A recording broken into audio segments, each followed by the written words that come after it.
মাথার উপর সামান্য অ্যাসবেস্টাস চাপানো, চারিদিকে নেই মাটির দেওয়ালটুকু, সেই ঘরেই নাকি থাকেন এই বাংলার এক পঞ্চায়েত প্রধান।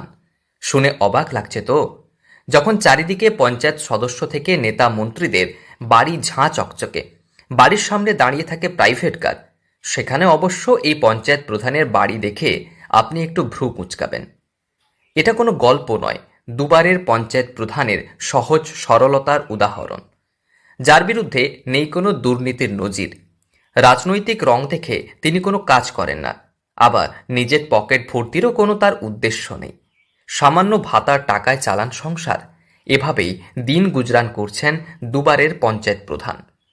সংসার আমি টুকটাক যাটুকু বেতন হয় ওই থেকে সংসার চালাই।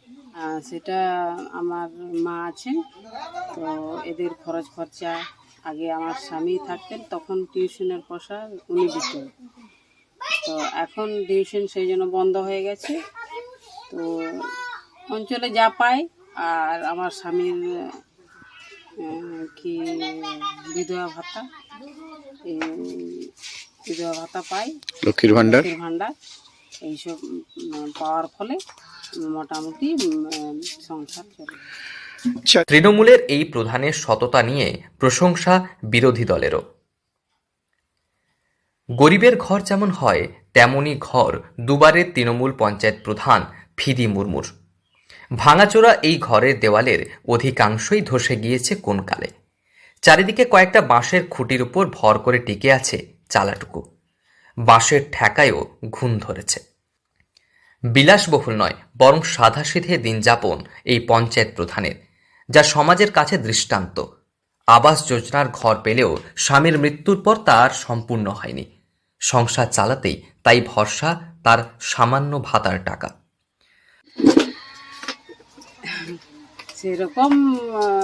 সেরকম আমাকে করতে দেওয়া হয়নি, আর আমার মনোভাবও সেরকম নেই। তো আমি যেরকম আছি সেইভাবেই দিন কাটাতে চাই আর কি।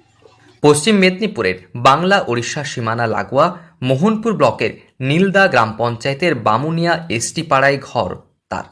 নীলদা গ্রাম পঞ্চায়েতের দুবারের প্রধান ফিদি মুর্মু। 2012 এবং 2023 থেকে বর্তমানে গ্রাম পঞ্চায়েতের প্রধানের দায়িত্ব সামলাচ্ছেন তিনি। সকাল থেকে ঘরের সামান্য নিত্যদিনের কাজ করে অফিসে যাওয়া, আবার ফিরে এসে ভাঙাচোরা বাড়িতেই 3 মেয়েকে নিয়ে তার সংসার।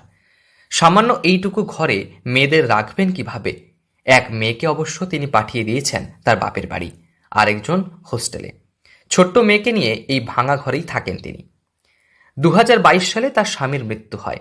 আবাস যোজনার ঘর পেলেও প্রথম কিস্তির টাকায় সামান্য কিছুটা ঘর করলেও স্বামীর মৃত্যুর পর অর্থের অভাবে তা আর করতে পারেনি।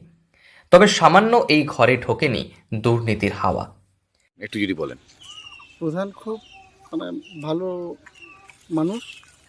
আমরা এর আগেও প্রধান ছিলেন, তারপরে আবার প্রধান হয়েছেন। গরিব ঘর থেকে উঠে এসেছেন উনি, এবং যথেষ্টভাবে পঞ্চায়েতের ভালো মন্দের সঙ্গে যুক্ত রয়েছে। যখন একের পর এক নেতার নামে দুর্নীতির খবর কিংবা ভুরি ভুরি অভিযোগ, সেখানে অবশ্য বিরোধীরাও বাহবা জানান এই পঞ্চায়েত প্রধানকে, যিনি অল্পেতেই খুশি। দরকার নেই চাকচিক্য থেকে রাজপ্রাসাদ, ভাঙা ঘরে থেকেও মানুষের সেবা করাই তার উদ্দেশ্য। অনুপ্রেরণা রাজ্যের মুখ্যমন্ত্রী মমতা বন্দ্যোপাধ্যায়। তবে পঞ্চায়েত প্রধান হলেও তার আদর্শ এবং অসীম সাহস সকলের কাছে অনুপ্রেরণা, তার সততা দলের কাছে গর্বের। পশ্চিম মেদিনীপুর থেকে রঞ্জন চন্দের রিপোর্ট, লোকাল 18 বাংলা।